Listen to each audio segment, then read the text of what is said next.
ஆதியும் அந்தமும் இல்லாத சிவபெருமானோட அடிமுடி காண முடியாத திருமாலுக்கும் பிரம்மனுக்கும் இடையே லிங்கோத்பவராக ஒளிப்பிளம்பாக சிவபெருமான் காட்சி தந்தது மகா சிவராத்திரி நாளதான். பார்க்கடலை கடைந்த போது அதில் வெளிவந்த ஆழகால விஷயத்தை சிவபெருமான் தனது கண்டத்தினுள் நிறுத்தி நீலகண்டனாக நின்றதும் இந்த மகா சிவராத்திரி நாளதான்.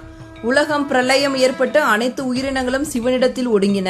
அண்ட சராசரங்கள் இயங்கவும் உலக உயிரினங்களின் நன்மைக்காகவும் பார்வதி தேவி சிவபெருமானை பூஜித்து வழிபாடு செய்த நாளும் இந்த மகா சிவராத்திரி நாள் தான்.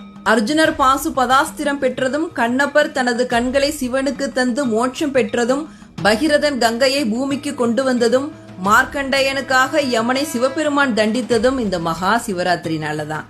இவ்வளவு சிறப்புகள் வாய்ந்த இந்த மகா சிவராத்திரி இரவுல சிவ வழிபாடு செய்து தியானம் இருந்தால் சகல நன்மைகளையும் பெறலாம்.